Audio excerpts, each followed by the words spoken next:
সুপ্রিয় শিক্ষার্থী, তোমরা বুঝতে পেরেছো আজকের বিষয়টা। পরীক্ষা যেহেতু তোমাদের সামনে, সেহেতু তোমরা অবশ্যই সুন্দর করে তো খাতায় লিখবেই, বানানের ব্যাপারে সতর্ক থাকবে। তোমরা পরীক্ষার খাতায় মূর্ধন্য ন বা দন্তন্য ব্যবহারের নিয়মটা মাথায় রেখে পরীক্ষার খাতায় তোমরা সুন্দর করে নির্ভুল বানানে প্রশ্নগুলোর উত্তর দিবে। এই ব্যাপারে কি তোমাদের কারো কোনো প্রশ্ন আছে? মিস, আমার এই বিষয়ে একটা প্রশ্ন ছিল। বলো। আমাদের লেখার সময় মূর্ধন্য বা দন্তন্য নিয়ে ব্যবহারের নিয়মটা আমরা ভুলে যাই, সেটা নিয়ে যদি আপনি আমাদেরকে বলে দিতেন। আমি তোমার প্রশ্ন বুঝতে পেরেছি। আমি সবাইকে এই বিষয়টা স্পষ্ট করে দিচ্ছি। তোমরা জানো বাংলা শব্দগুলো উৎসগত দিক থেকে 5 প্রকার। একটা হচ্ছে তৎসম, অর্ধ তৎসম, তদ্ভব, দেশি, বিদেশি। বুঝতে পেরেছো? এখন বাংলা ভাষায় যেই তৎসম শব্দগুলো বা সংস্কৃত শব্দগুলো কোনো পরিবর্তন না হয়ে সম্পূর্ণ হুবহু যেমন আছে তেমনই করে বাংলা ভাষার সাথে সম্পৃক্ত হয়েছে, সেই শব্দগুলোকে আমরা, সেই সংস্কৃত শব্দগুলোকে আমরা বলছি তৎসম শব্দ। ঠিক আছে?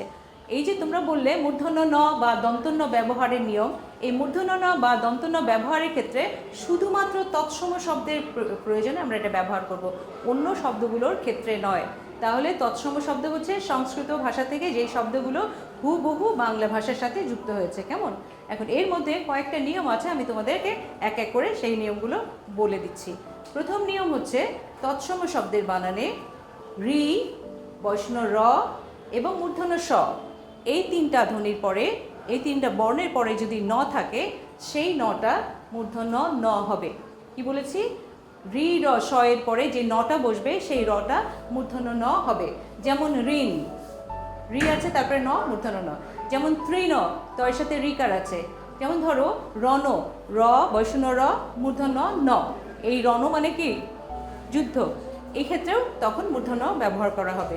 আর মূর্ধন্য স এর ক্ষেত্রেও এরকমই ব্যবহার করা হবে। সুপ্রিয় শিক্ষার্থী, এবার তোমাদের 2 নম্বর নিয়মটা বলে দিই। সেটা হচ্ছে ট বর্গীয় ধ্বনি চেনো? ট, ঠ, ড, ঢ, মূর্ধন্য ন। এইটাকে এই যে প্রথম লাইনের প্রথম ধ্বনিটা হচ্ছে বা বর্ণটা হচ্ছে ট। এই ট বর্গীয় যে 4টা ধ্বনি আছে, তারপরে যে মূর্ধন্য নটা আছে, এইটার ক্ষেত্রে একটা নতুন নিয়ম আছে। সেটা হচ্ছে যুক্ত বর্ণে তৎসম শব্দের বানানে, বারবার কিন্তু তৎসম শব্দটা মনে করিয়ে দিচ্ছি, তৎসম শব্দের বানানে যুক্ত বর্ণে যদি ট, ঠ, ড, ঢ পরে থাকে, তার আগের যে নটা হবে সেই নটা হবে মূর্ধন্য ন। যেমন ধরো কাণ্ড, প্রকাণ্ড, প্রচণ্ড, লুণ্ঠন, কণ্ঠ ইত্যাদি। বোঝা গেছে? 2টো নিয়ম পড়লে। এরপরে আরও একটা নিয়মের কথা তোমাদেরকে আমি বলে দিই। সেটা হচ্ছে তোমরা উপসর্গ পড়েছো। উপসর্গ হচ্ছে এমন কিছু বর্ণ বা বর্ণ সমষ্টি যেগুলো শব্দের শুরুতে বসে শব্দের অর্থের পরিবর্তন ঘটায়। যেমন ধরো প্রণাম, পরিণাম ইত্যাদি। তাহলে সুপ্রিয় শিক্ষার্থী, আমরা 3টা নিয়ম জানলাম মূর্ধন্য ন ব্যবহারের। ঠিক আছে?